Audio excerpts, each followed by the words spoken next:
Sejam bem-vindos a mais uma aula prática da CBI 230, Anatomia das Espermatófitas, aqui da UFV, Campus Rio Paranaíba. Estamos no laboratório de microscopia, que é o laboratório de anatomia vegetal. Imaginem-se aqui comigo, visualizando todas essas lâminas no microscópio. Vamos junto? Nós vamos falar então dos tecidos fundamentais, que são o parênquima, o colênquima e o esclerênquima. Então nós vamos ver o parênquima clorofiliano, o parênquima de reserva, nós vamos falar do parênquima fundamental. Além disso, nós vamos falar e mostrar as lâminas que contêm o colênquima e o esclerênquima. Então aqui nós temos o corte transversal da folha de Bixa orellana. Hoje o enfoque é justamente os tipos de parênquimas clorofilianos presentes. Mas vamos só aproveitar a região aqui que está sendo visualizada, é a região da nervura de maior porte. E nesta nervura de maior porte, a gente observa uma estrutura secretora e, coincidentemente, no momento de confecção dessa lâmina, o secretado ele estava no canal e foi corado também, né? Tendo essa coloração arroxeada. Muito bem, aqui nós temos o feixe vascular, tanto aqui como ali, outros feixes. E lembrando que o protoxilema é sempre voltado para EAD. Mas o nosso objetivo hoje é sobre o tipo de parênquima clorofiliano presente. Então, nós vamos nos restringir a esta região do mesofilo. O que é o mesofilo mesmo? O mesofilo é tudo que está aqui entre a EAD e a EAB, tudo que está aqui, menos os feixes vasculares, porque os feixes vasculares têm uma origem diferente em relação às células do mesofilo. Mas como a gente gosta de aproveitar e relembrar sempre o conteúdo anterior, a gente fala um pouquinho, né? Ou seja, a epiderme aqui é uniestratificada. Nesta lâmina a gente observa, né, uma ornamentação de parede ali na parede periclinal externa, né, a cutícula. E a gente percebe nesta lâmina a presença também de escamas, aqui na epiderme da face abaxial, mas também ela está presente na epiderme da face adaxial. Mas vamos destacar o nosso objetivo hoje. Parênquima clorofiliano.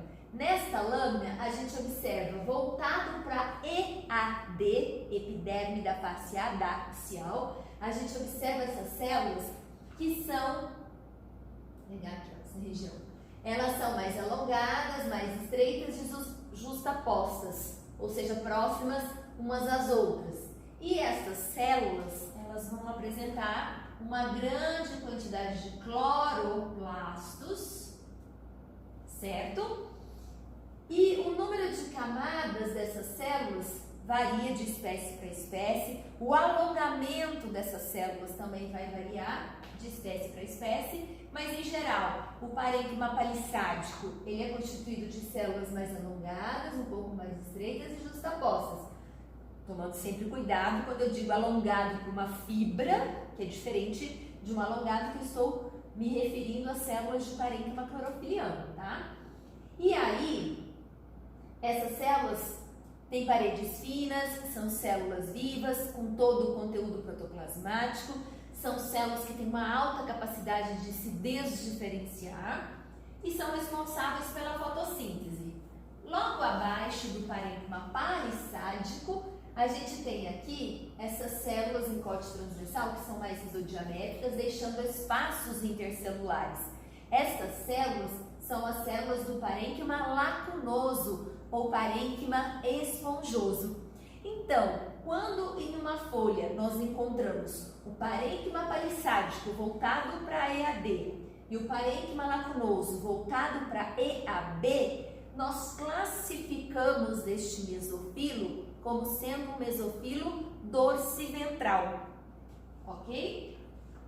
Aqui, só aproveitando, na região do mesofilo, a gente também observa idioblastos com drusas. Então, temos aí o mesofilo dorsiventral, falamos do parênquima palissádico e falamos do parênquima lacunoso. Tudo bem? Dois tipos de parênquima clorofiliano. Vamos agora destacar uma outra lâmina, onde vocês já viram essa lâmina lá na nossa aula de epiderme. Vocês vão ver muitas lâminas várias vezes, mas com um enfoque diferente. E aí, nessa lâmina, que é o corte transversal da folha de nério, a gente vai agora destacar os tecidos clorofilianos presentes, né? O tecido clorofiliano é o parênquima clorofiliano, mas eu estou fazendo essa subclassificação. Qual tecido clorofiliano, né? Porque pode ser palissádico, lacunoso, esponjoso, pode ser plicado, pode ser homogêneo, homogêneo radiado, homogêneo regular, homogêneo palissada, enfim, pode ser braciforme. Então, nós temos vários tipos de parênquima clorofiliano. Nessa lâmina, então, só aproveitando antes disso, nós encontramos, né, uma cutícula espessa, epiderme multiestratificada. Aqui a gente está vendo feixe vascular, destacando uma bainha do feixe, uma extensão de bainha do feixe aquífera, ok. Mas eu quero o parênquima clorofiliano, que está aqui nessa região. O que eu vou destacar como tipos de parênquima clorofiliano? Nós temos o parênquima palissádico, voltado para EAD, com essas células alongadas e estreitas, paredes finas, uma grande quantidade de cloroplastos. Depois, nós temos o parênquima lacunoso, né, deixando esses espaços intercelulares. E voltado aqui para EAB, a gente tem novamente nessa folha o quê? O parênquima palissádico. Então, qual que é a diferença desta folha de nério em relação à folha de bixa que a gente viu anteriormente? Na folha de bixa, a gente encontrava parênquima palissádico e lacunoso, mesofilo dorsiventral. Aqui a gente encontra parênquima palissádico, parênquima lacunoso, parênquima palissádico novamente. Então, aqui o mesofilo é um mesofilo isobilateral, certo? Mas, e agora, já discutimos sobre as características, né, da epiderme da face abaxial dessa folha, então vamos direto ao ponto. Agora vamos pegar essa outra nossa querida, que a gente já viu discutindo vários aspectos, que é a folha da cana-de-açúcar, minha gente. E aí, o que a gente vai perceber aqui na classificação do mesofilo?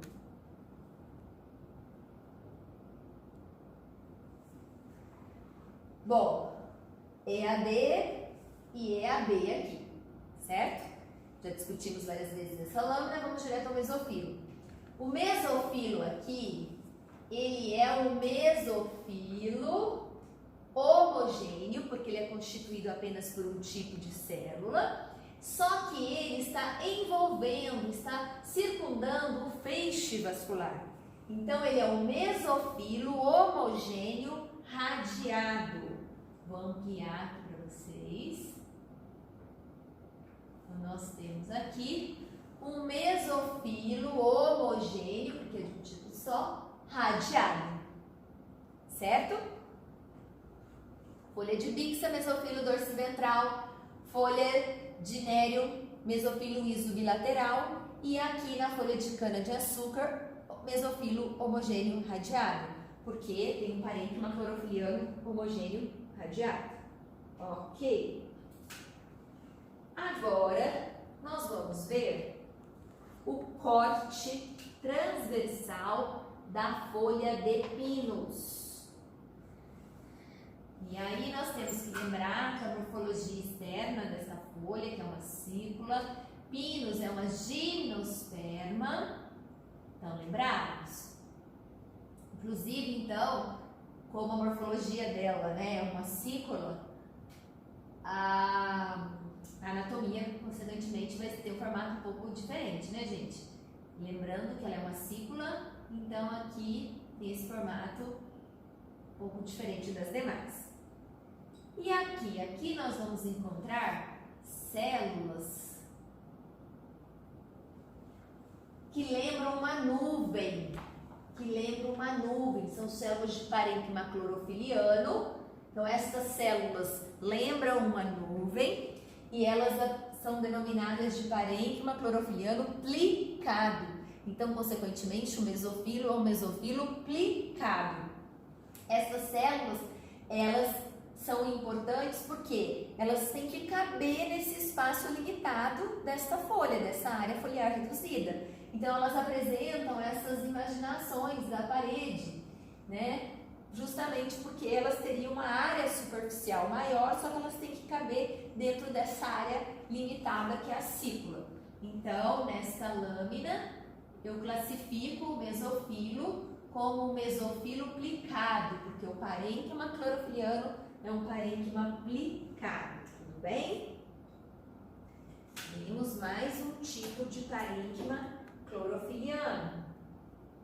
Tranquilo? E agora nós vamos aproveitar para visualizar tanto um parênquima braciforme como o aerente. Aqui é o corte transversal da folha de ninféia.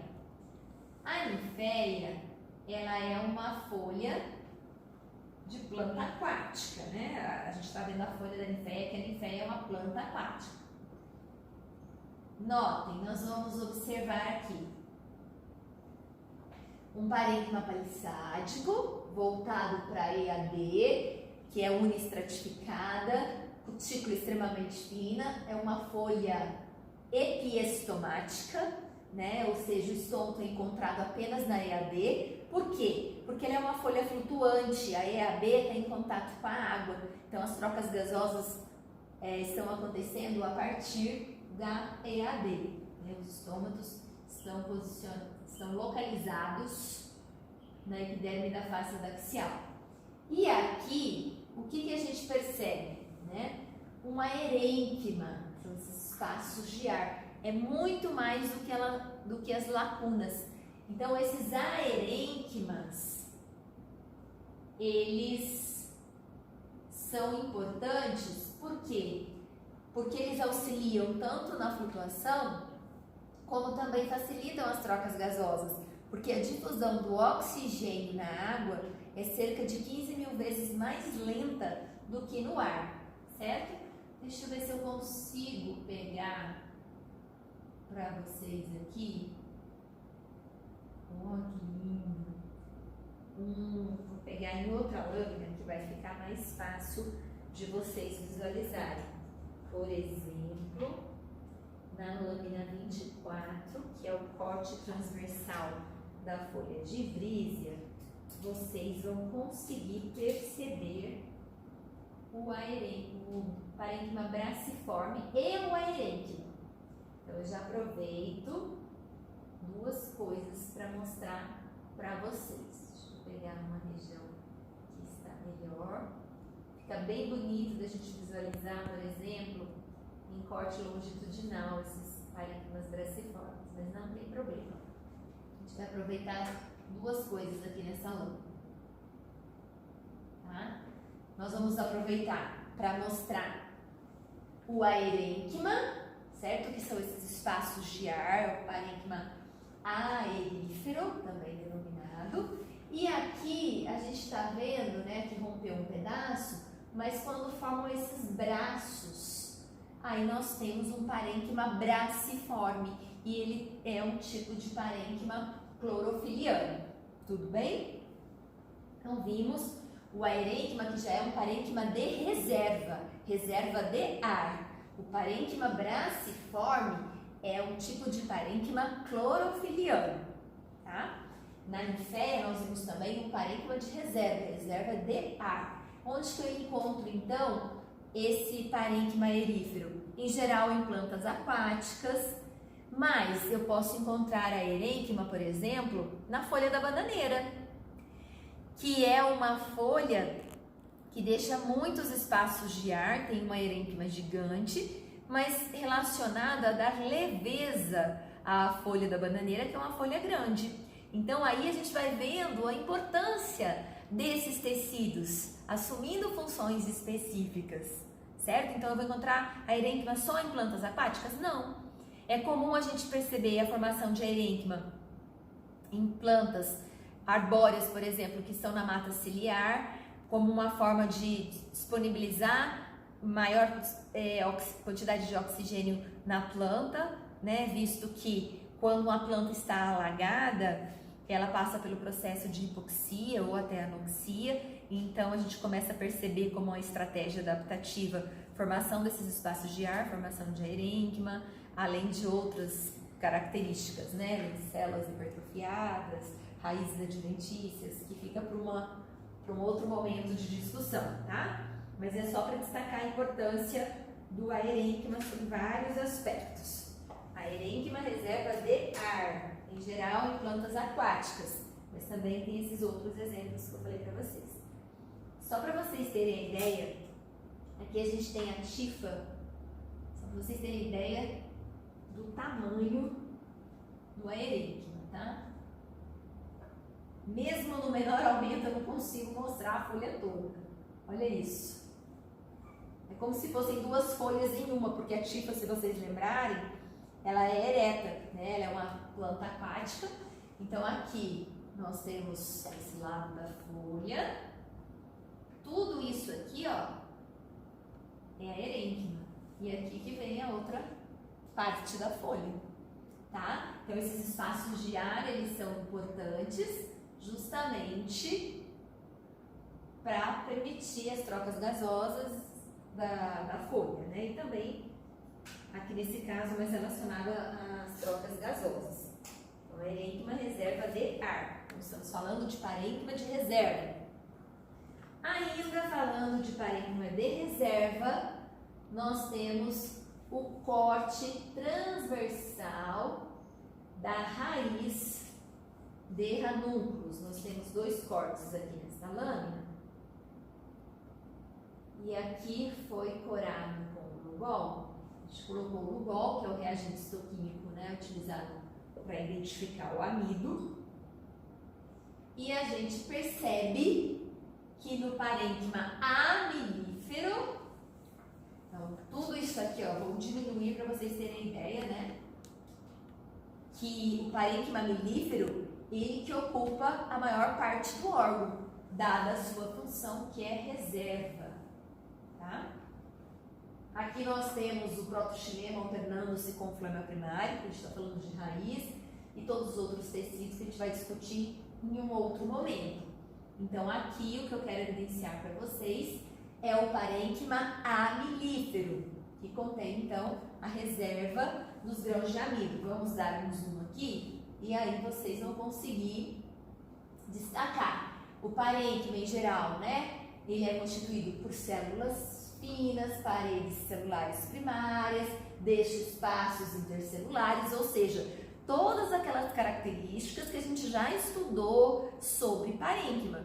No entanto, aqui ele assume a função de reserva, né, de amido. Então, ele é um parênquima de reserva e aí ele recebe uma denominação específica, parênquima amilífero. Ok? E ainda, como parênquima de reserva, nós temos o parênquima aquífero. Vou mostrar aqui para vocês o corte transversal da folha de uma orquídea,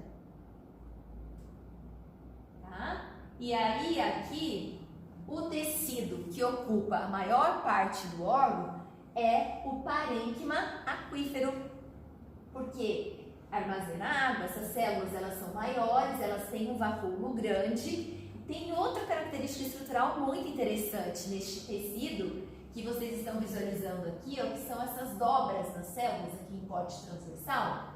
Nós temos então as células em concertina, como se fosse uma sanfona. E quando essas células estão armazenando água em seu vacúolo, elas estão túrgidas, elas têm a capacidade de expandir e armazenar uma quantidade maior de água.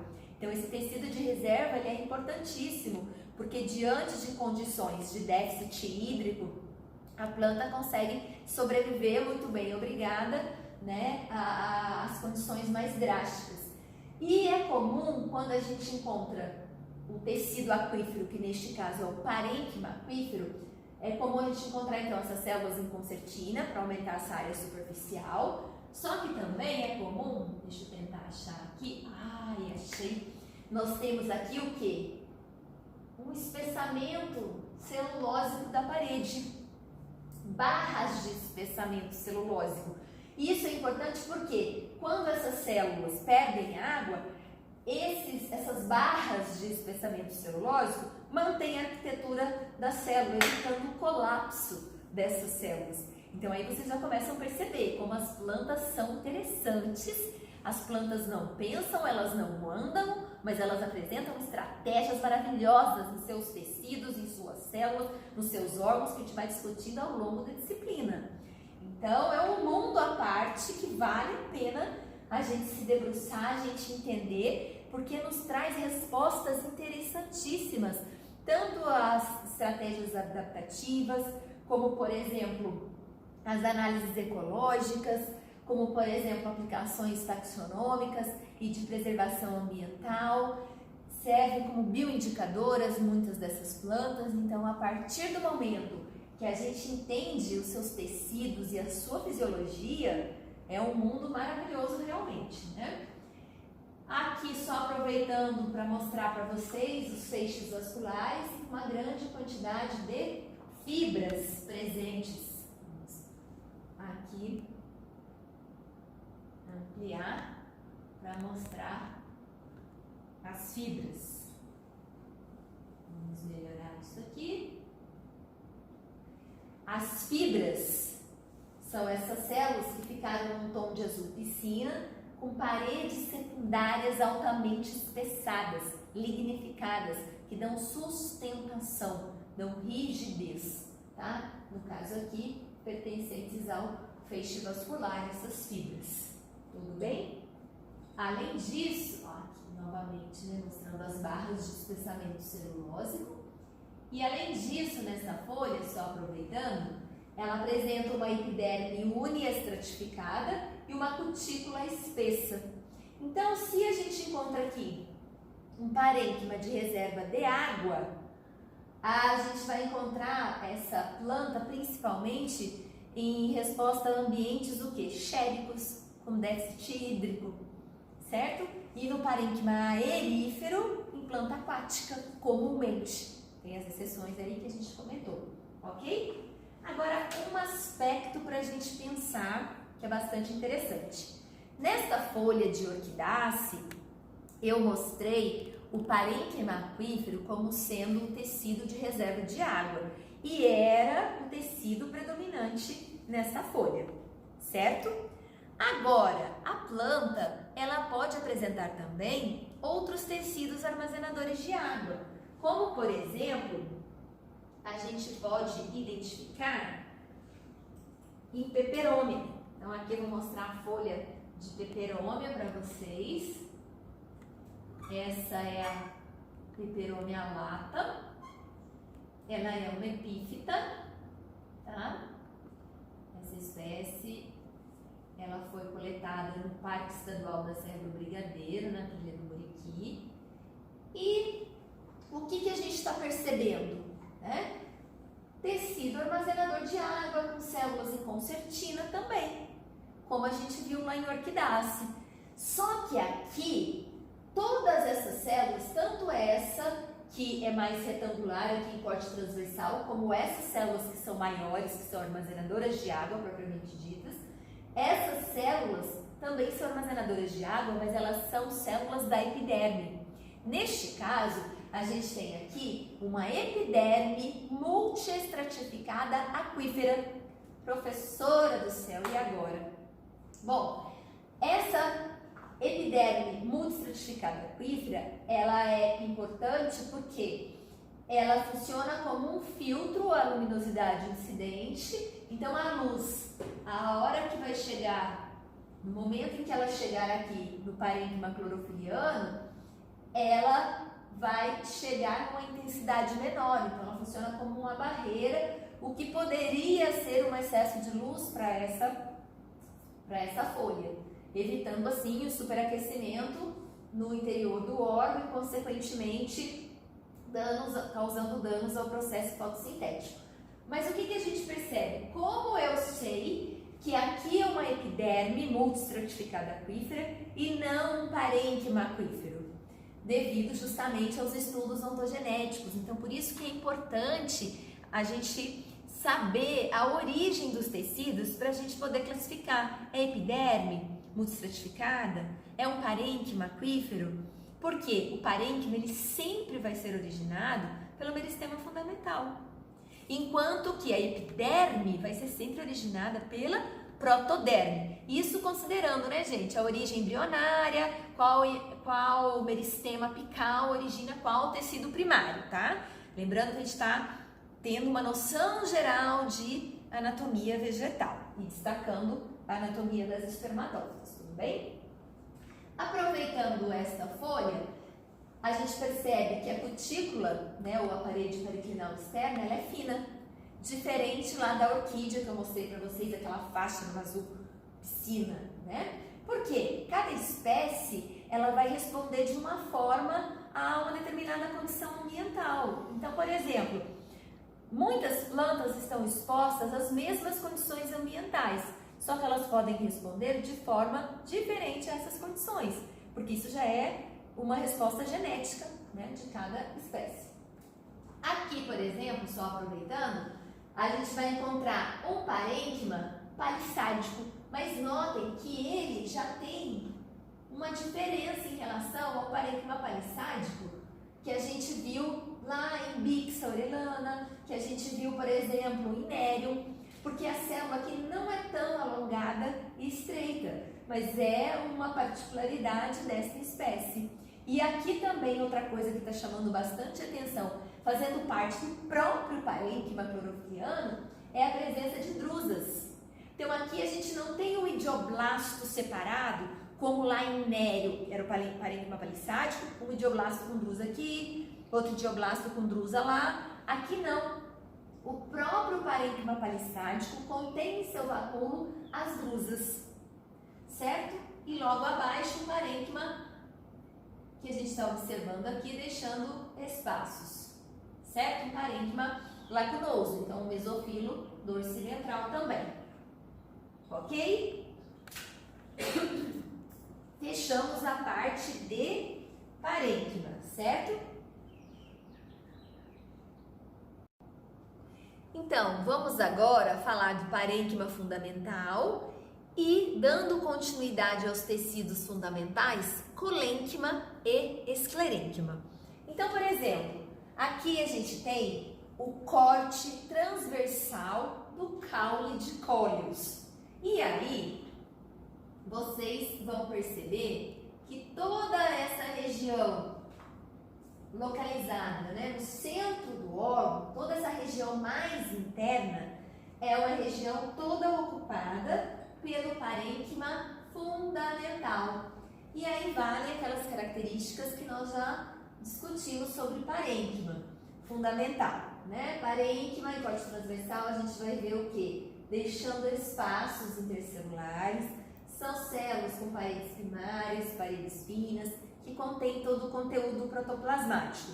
Neste caule, ele está localizado nessa região interna, denominada de medula, tá? Que é o centro do órgão. Então, vou colocar aqui para vocês uma ideia do todo do órgão. Então, por exemplo, da região mais externa do órgão até a região mais interna.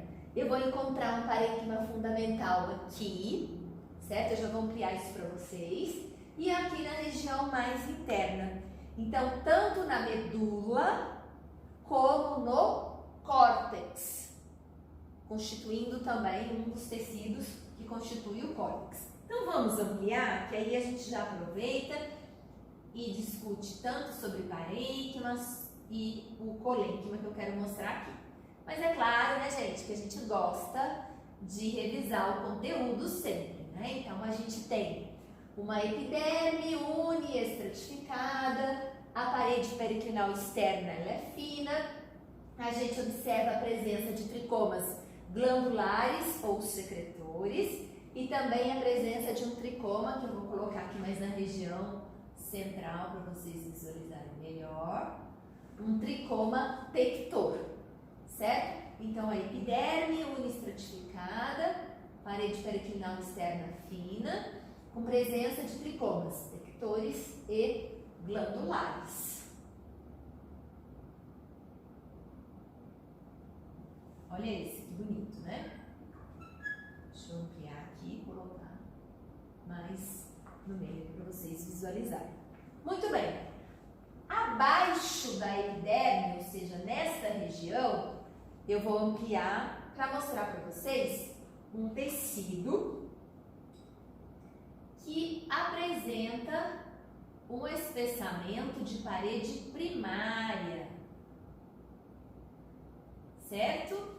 Deixa eu só colocar aqui, numa região de transição, vocês vão conseguir perceber a diferença entre este tecido e este tecido, por exemplo. Professora, é muito nome, eu não sei nada ainda dessas células, mas vocês conseguem visualizar que essas células são diferentes dessas aqui? Vocês conseguem perceber que essas células têm paredes primárias finas e deixam espaços entre as células, espaços intercelulares? Ao passo que, neste tecido posicionado abaixo da epiderme, ou seja, esse tecido subepidérmico, ele é um tecido constituído por células vivas, paredes primárias espessadas, só que este espessamento, neste exemplo, está ocorrendo somente nos ângulos das células. Então, aí nós temos um tecido que é um colênquima angular. O colênquima é um tecido de sustentação, sustenta as regiões mais jovens do corpo do vegetal. O colênquima tem origem no meristema fundamental. Ele é o tecido mais hidratado do corpo do vegetal, porque devido a esse maior espessamento de parede primária, tem-se uma grande quantidade de pectina, e a pectina ela é hidrofílica, então ali se acumula água, contribui nessa sustentação. É um tecido que sustenta com flexibilidade. Se a gente fosse observar este corte a fresco, sem corar, nós iríamos verificar que essa região ia ficar toda esbranquiçada. Tem esse aspecto que a gente diz que é um aspecto nacarado, certo? Então, sustenta com flexibilidade, encontrado nas regiões jovens. E aí a gente tem vários tipos de colênquima, né? Dependendo de como ocorre esse espessamento de parede primária.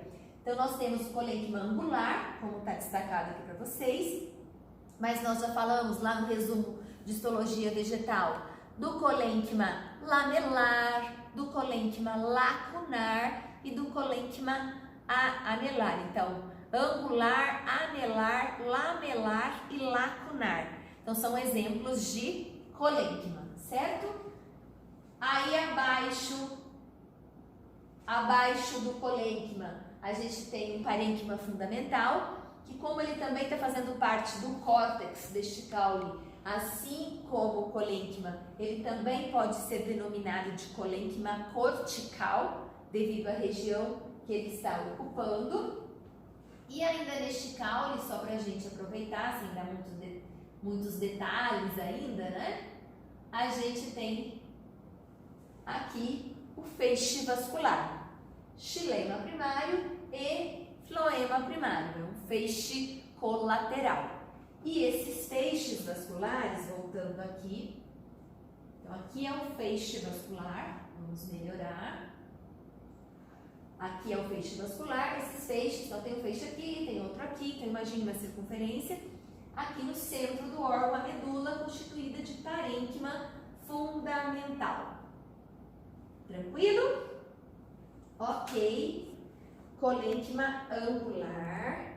Ok, parênquima fundamental, né? Que faltava a gente falar do parênquima. Agora aqui, o que eu quero mostrar para vocês também, como tecido subepidérmico, ou seja, primeiro tecido logo abaixo do epiderme. Aqui é o corte transversal do caule de Bidens, tá? O picão. Deixa eu procurar uma região aqui melhor para ampliar para vocês perceberem. Nem sempre o colênquima vai ser contínuo, né? Notem que aqui o colênquima está ocorrendo intercalado com o parênquima clorofiliano. Por que eu sei que é o parênquima clorofiliano? Primeiro, as paredes finas. Segundo, eu estou vendo a grande quantidade de cloroplastos. E aqui, parede primária espessada. Por que eu sei que é parede primária e não secundária, professora? Bom, eu sei que este corte foi incluído em resina porque tem a coloração que vai do roxo, ou azul arroxeado, ao azul piscina. Neste caso, o azul piscina indica a parede secundária, e onde tem essas células nesse tom de azul arroxeado, bem voltado para o roxo, parede primária. Mas é parede primária espessada aqui. E vocês estão vendo que aqui o espessamento maior da parede primária não está ocorrendo nos ângulos das células, como a gente viu lá em Collius?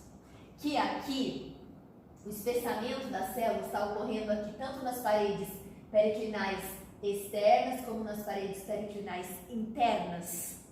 Então, o que acontece? Esse colênquima, pelo fato de a deposição da parede primária ser diferente, ele recebe um outro nome.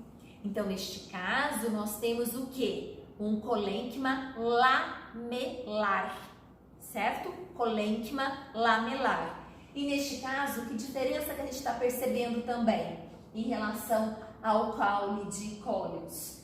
Que ele não ocorre de forma contínua aqui em Bidens, ele ocorre intercalado com um parênquima clorofiliano. Tranquilo? Então era isso que a gente tinha que evidenciar, tá? Um tipo diferente de colênquima e que ele não está ocorrendo de forma contínua. E olha o que eu estou vendo aqui neste caule. Estou vendo estômato, tá? Professora, tem estômato no caule? Lógico. Caule revestido por epiderme, caule jovem tem estômato? Tem. Estômato é responsável pelas trocas gasosas. Estômato está presente na epiderme das partes aéreas da planta. Tudo bem? Só aproveitando ainda este caule, vocês estão vendo essas células com paredes bem espessadas, altamente lignificadas? Essas células, elas são fibras, tá? Vou ampliar aqui para vocês. Uma fibra que em corte transversal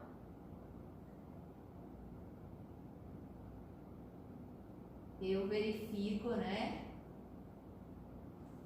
Esse espessamento, tudo isso de parede secundária, altamente lignificada.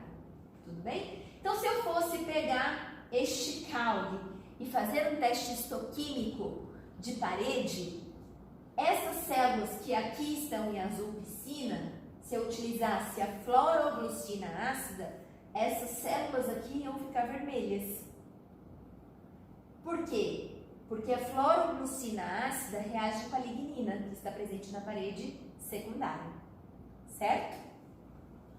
Ah, mas eu quero verificar aquelas células ali de cima, né, do colênquima e do parênquima clorofiliano, se elas têm parede primária realmente. Aí eu teria que fazer um outro corte, colocar numa outra placa de Petri e colocar vermelho de rutênio, porque o vermelho de rutênio ele identifica a pectina que está presente na parede primária. Então, relembrando lá a nossa aula de parede celular. Ainda sobre tecidos fundamentais, nós vamos destacar aqui um tipo de esclereide, certo? Que aí vocês vão perceber aqui que são células de sustentação. Ó, essas células, elas são células de sustentação, parede secundária, parede espessada, e essas células lembram uma estrela, então são astroesclereídes. Porque se vocês lembrarem, o esclerênquima, que é o tecido de sustentação, ele é constituído por fibras e por esclereídes. As fibras são células mais alongadas e eu consigo visualizar isso em corte longitudinal, certo? Enquanto que as células dos esclereídes são células mais curtas em geral. Só que existem vários formatos de células diferentes, por isso denominações diferentes. Então, por exemplo, dentre os esclereídes, a gente tem os macroesclereídes, os tricoesclereídes, os astroesclereídes, os osteoesclereídes, né? Na pera, os braquiosclereídes, enfim, são células do esclerênquima, são células de sustentação. Neste caso, a gente percebe, deixa eu pegar uma outra região dessa folha, muitos espaços de ar nessa folha. E essas células, elas são importantes para evitar o colapso, né? Então, mantém a arquitetura do órgão. Então, falamos de fibras, vou mostrar só mais uma fibra aqui, para a gente discutir uma coisa importante. Mais uma vez, a nossa querida, a folha de cana-de-açúcar. E aí, vocês vão perceber, vamos aumentar aqui, vamos lá na região do feixe vascular. Tcharam. Vamos diminuir a luz para ficar mais fácil de vocês visualizarem. Vou pegar aumentar a luz, né, gente? Na verdade, que eu quis dizer. Vamos pegar um feixe mais bonito, onde vocês vão perceber o seguinte. Esse aqui tá bonito. Vou focalizar ele para vocês.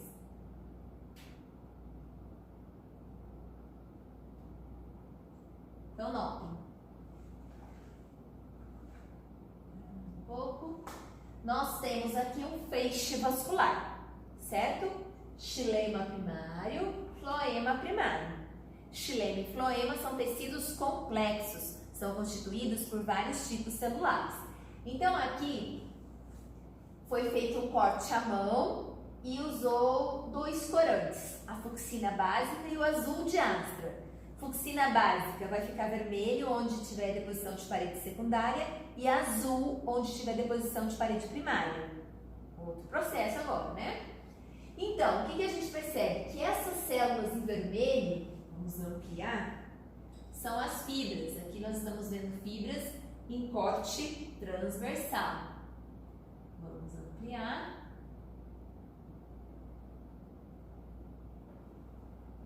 Essas células são as fibras. Fibras têm deposição de parede secundária e quanto maior a deposição dessa parede secundária, menor o lumen. Ok? Então aqui nessa folha a gente observa fibras fazendo parte aqui do floema. A gente observa também essas fibras fazendo parte do xilema. Tudo bem? E nós observamos fibras também aqui, fazendo parte do mesofilo. Inclusive dá para ver a pontuação aqui, ó, pontuação simples. Estou vendo em corte transversal. Veja o espessamento da parede. Bom, aqui é fibra e aqui dentro do feixe, fazendo parte do feixe, também é fibra. Qual a diferença entre elas? Bom, as fibras são células de sustentação.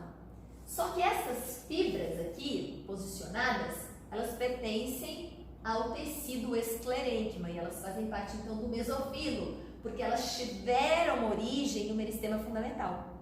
Ao passo que essas fibras do feixe, vou pegar essas aqui que estão mais destacadas, essas fibras do floema, elas têm origem aonde?